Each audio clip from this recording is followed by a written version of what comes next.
ಈ ದಿನದ ದೇವರ ವಾಕ್ಯ. ನಿನ್ನ ಜೀವಮಾನದಲ್ಲೆಲ್ಲ ಒಬ್ಬನು ನಿನ್ನ ಮುಂದೆ ನಿಲ್ಲನು. ನಾನು ಮೋಸೆಯ ಸಂಗಡ ಇದ್ದ ಹಾಗೆ ನಿನ್ನ ಸಂಗಡಲೂ ಇರುವೆನು. ಆಮೆನ್.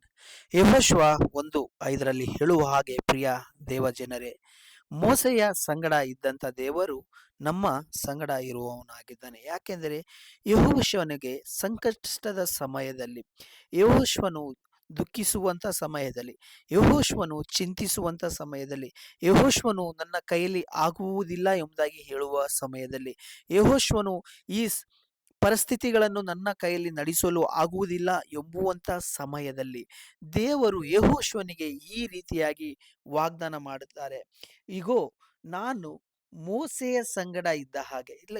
ಮೋಸೆಯ ಸಂಗಡ ಇದ್ದಂಥ ದೇವರು, ಯಾವಾಗಲೂ ನಾವು ಹೇಳ್ತೇವೆ ನಮ್ಮ ಪಿತೃಗಳ ಸಂಗಡ ವಿಧವಾಗಿ ಭಾಗವಾಗಿ ಮಾತನಾಡಿದ ದೇವರು ಈ ದಿನಗಳಲ್ಲಿ ನಮ್ಮ ಜೊತೆಯಲ್ಲಿ ಇರುವವನಾಗಿದ್ದಾನೆ. ಯಾಕೆಂದರೆ ದೇವರು ವಾಗ್ದಾನ ಮಾಡಿದ ದೇವರು ನಂಬಿಗಸ್ತನಾಗಿದ್ದ, ಪ್ರಿಯರೇ. ಅದಕ್ಕೋಸ್ಕರ ಯೆಹೋಶುವನಿಗೆ ದೇವರು ಈ ರೀತಿಯಾಗಿ ಹೇಳಿದರು, ಮೋಶೆಯ ಮುಖಾಂತರ ನಾನು ಏನೆಲ್ಲ ಅದ್ಭುತ ಮಾಡಿದ್ದೆ ನೀನು ನೋಡಿದೆಯಲ್ಲ, ಹಾಗಾಗಿ ಮೋಸೆಯ ಸಂಗಡ ಇದ್ದ ಹಾಗೆ ನಿನ್ನ ಸಂಗಡಲೂ ನಾನು ಇರುವೆನು. ನೀನು ಚಿಂತಿಸಬೇಡ, ನಿನಗೆ ಕೊಟ್ಟಂತ ಕೆಲಸಗಳನ್ನು ನಂಬಿಗಸ್ತಿಕೆಯಿಂದ ಮಾಡು. ಹೌದು, ನೀನು ಧೈರ್ಯದಿಂದ ಮಾಡು.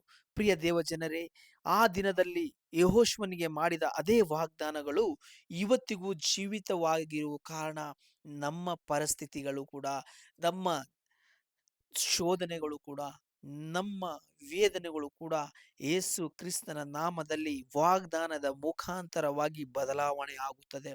ಯಾಕೆ ಎಂದರೆ ದೇವರ ವಾಕ್ಯದಲ್ಲಿ ಹೀಗೆ ಹೇಳುತ್ತದೆ, ವಾಗ್ದಾನ ಮಾಡಿದ ದೇವರು ನಂಬಿಗಸ್ತನು. ಆತನು ನಮ್ಮ ನಮ್ಮ ಪರಿಸ್ಥಿತಿಗಳನ್ನು ಬದಲಾಯಿಸಲು ಶಕ್ತನಾಗಿದ್ದಾನೆ. ಪ್ರಿಯ ದೇವರ ಮಕ್ಕಳೇ, ಯಾರೆಲ್ಲ ಈ ವಾಕ್ಯವನ್ನು ಕೇಳುತ್ತಿದ್ದೀರಲ್ಲ, ಯೆಹೋಶುವ 1:5 ಹೇಳುವ ಹಾಗೆ, ನಿನ್ನ ಜೀವಮಾನದಲ್ಲೆಲ್ಲ ಒಬ್ಬನು ನಿನ್ನ ಮುಂದೆ ನಿಲ್ಲನು. ಏನಂದ್ರೆ ಒಬ್ಬನು ಅಂದ್ರೆ ನೀವು ತಿಳಿದುಕೊಳ್ಳಿ, ಒಬ್ಬ ವ್ಯಕ್ತಿಯಲ್ಲ, ನಿನ್ನ ಪರಿಸ್ಥಿತಿಗಳಾಗಿರ್ಬೋದು, ನಿನ್ನ ರೋಗ ಆಗಿರ್ಬೋದು, ನಿನ್ನ ಸಂಕಷ್ಟ ಆಗಿರ್ಬೋದು, ನಿನ್ನ ಸೋಲಾಗಿರ್ಬೋದು, ನೀನು ಎಲ್ಲಿ ಜಯ ಕಾಣದೇ ಇರಬಹುದು. ಆದರೆ ದೇವರು ಹೇಳ್ತಾ ಇದ್ದಾರೆ, ನಿನ್ನ ನಿನ್ನ ಜೀವಮಾನದಲ್ಲೆಲ್ಲ ಒಬ್ಬನು ನಿನ್ನ ಮುಂದೆ ನಿಲ್ಲನು. ಆಮೆನ್. Glory to God. ದೇವರ ವಾಗ್ದಾನ ಮಾಡಿದ ಆತನು ನಂಬಿಗಸ್ತನಾಗಿದ್ದಾನೆ. ಪ್ರಿಯರೇ, ಈ ವಾಕ್ಯವನ್ನು ನೀವು ಧ್ಯಾನಿಸಿ ಬಾಯಲ್ಲಿ ಹೇಳ್ತಾ ಇರಿ.